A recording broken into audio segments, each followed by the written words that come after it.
JFD, just fair and direct.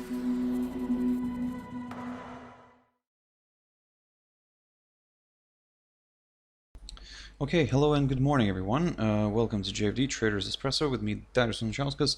Today's the 15th of May, 2020. So, yep, welcome everyone. Welcome to this Friday's morning session where we're going to have a quick look at the markets, a few of the charts, the usual stuff. But before we do that, as always, let's quickly have a read through our risk disclaimer. So, the content we produce does not constitute investment advice or investment recommendation, should not be considered as such, and does not in any way constitute an invitation to acquire any financial instrument or product. As always, a few seconds for you to read the rest and we can continue.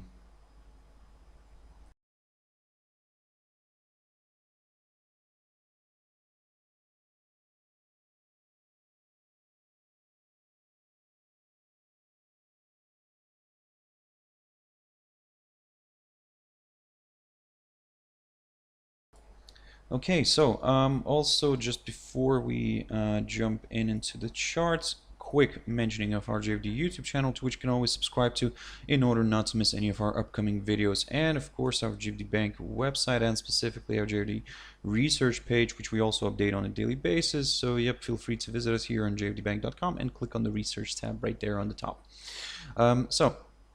Quickly also an update on what's happening here globally in terms of the coronavirus. Now the figures, as we can see here, are still kind of not satisfying.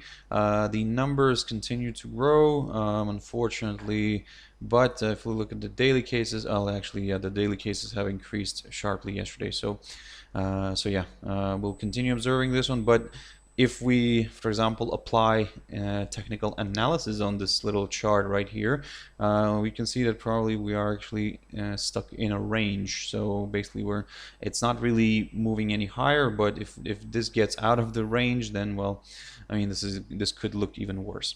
Now then, jumping into a few charts very quickly. So yesterday I talked about the German DAX, and I was telling you guys to keep a close eye on this 10,280 zone, which during my traders tea time we were breaking it already. However, I was saying that keep an eye on where it's going to end, because as you can see, the bulls managed to kind of push the index back up, managed to close the index above this 10,280 zone, and previously I mentioned that this is the lowest point of 2018. It did drop below it. However, it did close the daily session. It closed the daily session above this territory. So in a way, for now, we will probably remain a little bit more on the neutral side, because we need to see a nice good drop below that area, a daily close below that zone, below this 10,280 zone, in order to aim for lower levels. Looking at the cash index right now and where it is trading right now, it's currently at around 10,430 territory, so basically slightly above where it closed yesterday. So we'll keep an eye on that one, but for now, basically, we cannot really do anything here. If this starts traveling back above the 21-day EMA here, then maybe there is a chance for this one to push higher towards the upper side of this. Well, we can call it a range, but to be honest, it's not really a range here yet, because and by the way, this upside line, given that it got broken, we can get rid of it.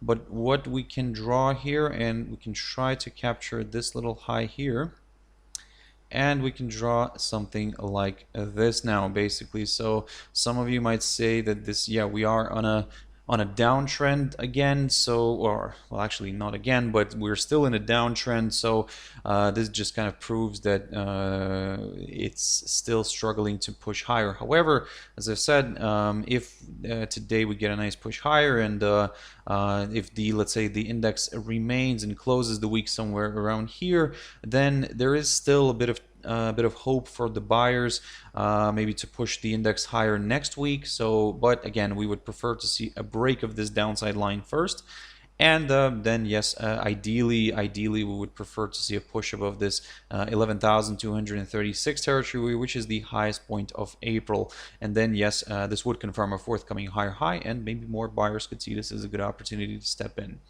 The FTSE 100, so a similar story here. So we managed to break this upside line, so we can get rid of it, but we can also try to draw something like this, where we could see we can see that there is a downside line here. Again, both of those lines are tentative, so we're just keeping them on the chart for now here, but mainly what we're going to focus here are the support and resistance levels. Now, if we get a push above this downside line, and then ideally if we get a push above the highest point of April, which is roughly around the 6,152 territory, then yes, we will aim for higher levels. For now, you can see that yesterday, for example, the index drifted lower, tested the area, the 5,702 zone, broke below it, but were quickly well, the bulls quickly pushed the price back above it. So in a way, this kind of creates this cautious kind of moment for us right now. And to be honest, we cannot really talk about the downside. And what I was saying previously, that that if we get a daily close below this territory, below this 5,702 zone, then, well, deeper extensions to the downside could be possible. However, like I said, for now, we are a little bit more on the neutral side. So let's see how all this is going to play out. However, again, as I said, we'll remain very careful here. And if we do get finally a daily close below this area, then there are a bit more chances for this one to drift lower. However, as I've mentioned previously as well, the 5,500 level, which is the lowest point of 2016, still remains the kind of the more important level for us. Jumping into gold. Now gold is popping higher, and this is wonderful for the buyers. As you can see, we've managed to first of all break this downside line, which probably let's get rid of it, and it's no longer valid. And also we managed to break above the 1723 territory, which I've mentioned as well, and I was telling you guys to keep a close eye on this one. As you can see, previously acted as a very good area of resistance. Also, it acted as a good area of resistance back in 2012 on December 12th. So 12. Yep, as you can see, this level got violated, and yesterday the commodity remained above it. And now we are aiming for higher levels. We will aim for the highest point of April for now, the 1747 zone, and we'll take it from there. Because if it finds good resistance here and then starts retracing back down again, then, well, I mean, the range that I was talking about previously could, just get confirmed again. So that's why for now we will only target the 1747. But if we get a nice daily close above this territory, then there's slightly more chance for this one to drift further south, maybe going into next week again. Oh, sorry, further south, further north. There we go. Get confused. Further north. So yeah, good, but something, like I said, to consider maybe next week. For now, like I said, we will target this 1747 zone, and then we'll take it from there. Brent oil is popping higher, and look at this fantastic move here. So I talked about this commodity this week, and I was telling you guys to keep a close eye first of all on this downside line, because when the commodity drifted lower, it failed to reach this the low of the 6th of May, and it failed to reach that area, and now you can see that we are getting a bit of a rebound here and pushing higher, and for example, this downside line got broken. However, what I've mentioned previously was that for us to get a little bit more excited about higher levels, slightly higher levels in the near term, we would like to see a push above the 32.21 zone, which is the high of the 5th of May, or in other words, the current highest point of May. So if we get a nice push above this would confirm, first of all, a new high for May, and of course, yeah, a new higher high. So maybe more buyers could see this as a good opportunity to step in and push this one higher. However, let's not forget that overall we're still below this downside line taken from the high of the 8th of January, and in a way any kind of move higher for now could still be seen as a temporary correction before another leg of selling. So that's why, guys, be very careful. If we get a push above this 32.21 zone, then yes, we will aim for some higher levels, but we'll be very careful near this territory, near the 36.10 zone, roughly around there. Now then, jumping into another instrument here very quickly, and that's Ripple. Now, I talked about Ripple this week, and I was telling you guys to keep a close eye on this 0.2052-53 zone, which, as you can see, continues to provide decent resistance. So earlier this week, I was mentioning this one, and I was saying that we may see a bit of a correction here, but if it fails to move above the 0.2052 53 zone, then we could see another round of selling. So yesterday and on Wednesday we saw the crypto kind of testing this barrier, but failing to kind of stay above it. We did get a small overshoot here, but yeah, as I said, yesterday we failed to stay above it. So, and this morning we're seeing a bit of a decline here. So let's see if this this scenario will work out. For now, we'll keep this arrow because apparently it looks quite nice, to be honest, because it's kind of following the trajectory of this arrow. So yeah, let's see how this is going to play out, because if this area continues to hold, then well, we could see another round of selling. For now, this is exactly what we're going to be looking at. If this crypto starts pushing above this barrier, above the 0.2053 territory, yes, then we'll take a bit of a neutral stance, because if it suddenly pushes back above this upside line and breaks above the 0.2357 zone, now, well, guess what? Higher levels could be met. So yep, be very careful here, guys. For now, it is quite interesting. Quick update on the US dollar against the Russian ruble. I mean, I've talked about this one this week a lot, and just because we are in a very beautiful technical pattern here, nice descending triangle, and yesterday I talked about this one as well in my Traders Tea Time, because yesterday we were kind of violating this little this upper side of the triangle, and as you can see, we did get a small overshoot, but it still closed the day below this. So basically it's still closed inside this pattern. So I mean, the joy of seeing something like this, to be honest, from my side here is quite quite happy, because this is a perfect scenario of a descending triangle here. We're coiling up, we're getting into a squeeze here. Now the big question here is, will it actually do something as in the textbooks, and will it actually drop below the lower side of this? Because again, these patterns tend to break to the downside. Don't get me wrong, according to the books, of course. Don't get me wrong, if we've seen this happening the opposite way a few times as well. So that's why we will remain neutral for now, but we will wait for a break, a clear break, drop below the 72.63 territory, or a nice good daily close above this downside line, and then yep, we'll take it from there. US dollar against the Turkish lira. So this one continues to drift further south. So yesterday I talked about this one. Yesterday we were balancing around this 21-day EMA, and well, I mean, as you can see, the pair continues to slide. So the next target for us is, although I have the arrow here near the 6.60 zone, still the first target for us is around the 6.8250 zone, and roughly around here, which is the low of the 17th of April. Given that, like I said, given that it drifted further away from this 21-day EMA, now it kind of increases the chances, its chances to test the 6.8250 zone. So we'll keep an eye on this one. We'll see how it plays out, but yeah, for now, we're from the very short-term perspective, I would say we're leaning a little bit more to the downside, but let's go step by step. First, like I said, let's target the 6.8250 zone. In terms of the upside, well, if this suddenly pushes back above the psychological 7 mark, then maybe we could start considering some higher levels. By the way, let's get rid of this this upside line, no longer valid, and but we'll now focus mainly on the psychological 7 mark. If the rate pushes back above this one, then yep, maybe not all is good here with the Turkish lira. Overall, we understand that for now the economic situation in Turkey is not really the best, if I can put it this way.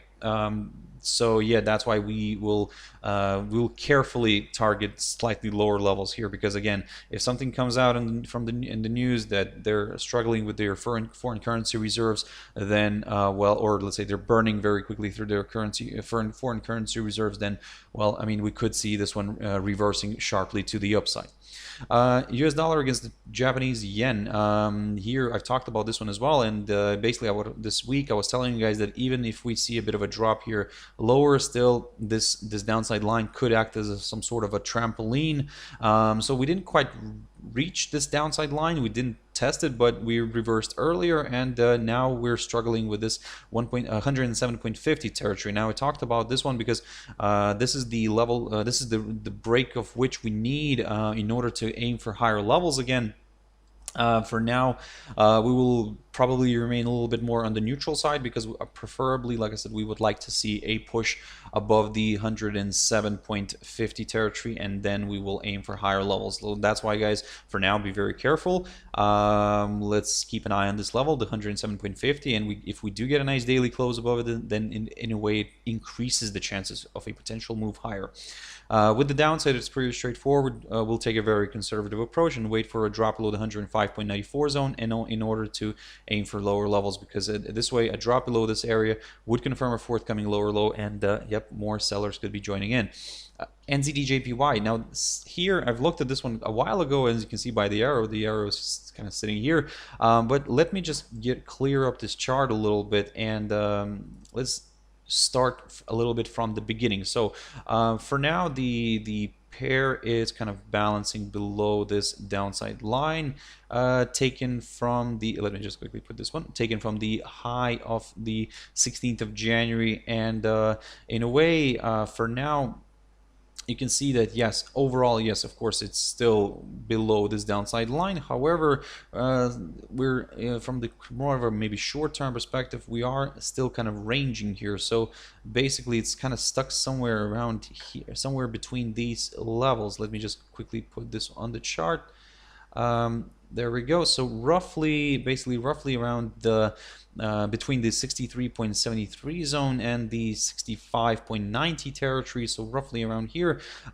So for now, basically, we're going to remain neutral and wait for a clear exit out of this range before kind of considering the next directional move. So if we get a break through the upper side, that's wonderful for the buyers. We could see higher levels being met, maybe even going all the way here towards the high of the 3rd of March, which is roughly around the 68.07 territory.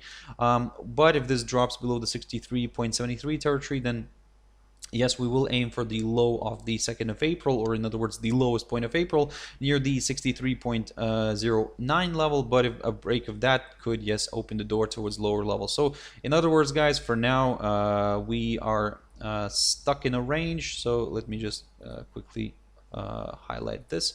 So yes, we are roughly stuck in a range, so we're keeping a close eye on this one, because again, we want to see a clear exit out of this range first, and then we could consider consider a further directional move. So yep, keep your eyes on this, guys, and yeah, be very, very careful. GBP USD quickly here. So I've talked about this one. This is just a quick update, because to be honest, not much has changed since yesterday's video in my Traders Tea Time, where I've covered this one, and basically it kind of still failed to move below this 1.2163 territory. I talked about this one. That's the lowest point of April, basically, and yep, it rebounded and kind of now stuck in this little highlighted area. For now, we will probably take a more of a neutral stand, because ideally we would like to see a clear drop below this 1.2163 in order to aim for lower levels, because what we probably could get here, if this area continues to hold, then we could see a nice rebound, and basically this could continue ranging for a while. So that's why we have our main scenario to the upside here from the 1.2650 territory here. But again, don't get me wrong, if this starts pushing, and let me just probably jump into a 4-hour chart on this one. Let me just quickly do that.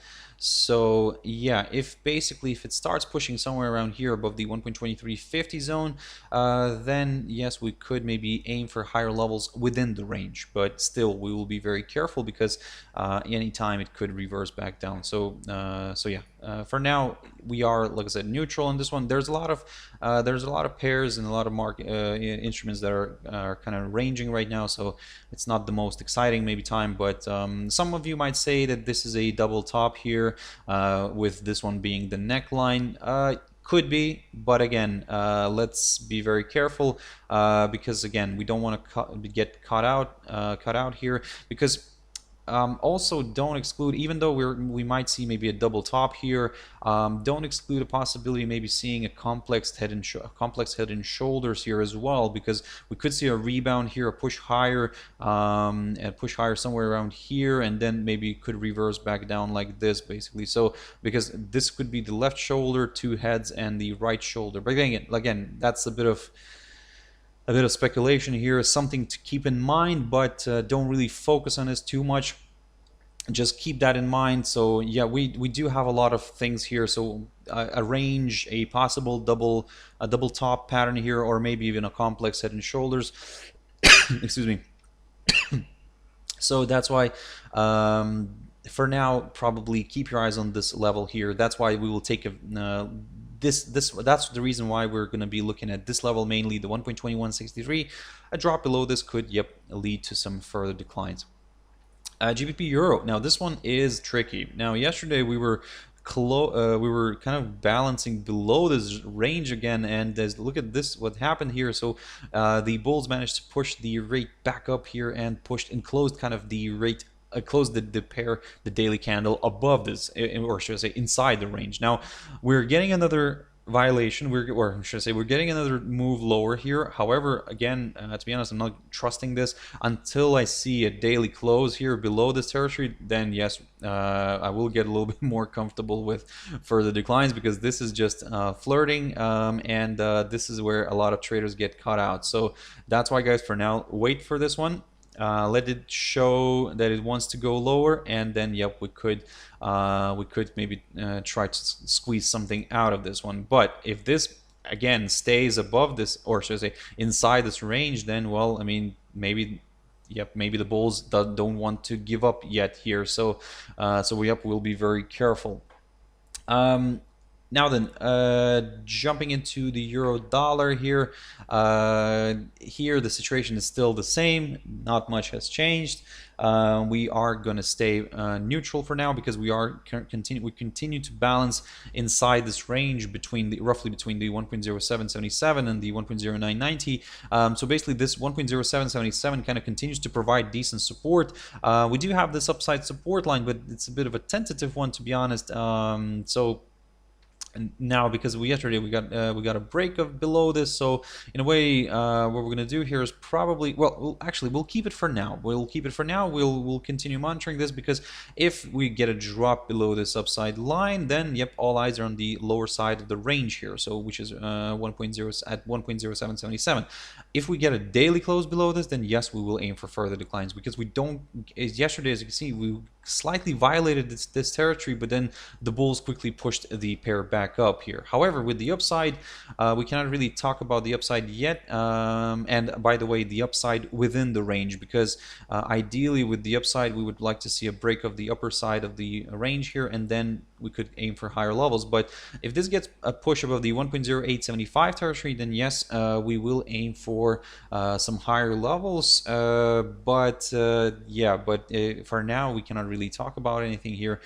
Just continue observing this one, and wait for either a daily close above this 1.0875 territory, and then we could aim for higher levels. But if we get a nice break here through this 1.0777, then kind of in a way it increases the chances of a potential further slide. So, okay guys, I really hope you found it useful. And by the way, in terms of the economic data today, we do have the Eurozone GDP figures, the preliminary GDP figures, and from the US we have the retail sales, something to keep in mind, something to kind of consider. So yep, a bit of data today. So let's see how all this is going to play out. I mean, probably it's going to be very interesting to see the retail sales from the US. Those are of course expected to have well, dropped significantly. So let's see how it comes out. But again, like I said, keep your eyes on this, guys. Be very careful. Try not to predict the market. Try to react to it, because well, I mean, well, actually, let me rephrase this, because we are always trying to predict here. So try to be careful, I would say. You know, try to, yes, react a little bit more here, because again, it's sometimes difficult. I mean, and given in these current ranging markets, it's always a little bit difficult, and wait for that confirmation break, guys, instead. So and then probably, because try to increase your chances. So okay, guys, I hope you found it useful, and once again, thank you very much for watching and listening, and I really appreciate your time, guys. I really do, and I really appreciate your views, your likes, and everything, and your support. So if you want to catch my video later on, my trader's tea time, 13:15 GMT, we'll have a look at some of these instruments, some new ones, and yeah, we'll take it from there. So have a wonderful trading day, guys, and I'll see you later. Thank you very much, and bye-bye.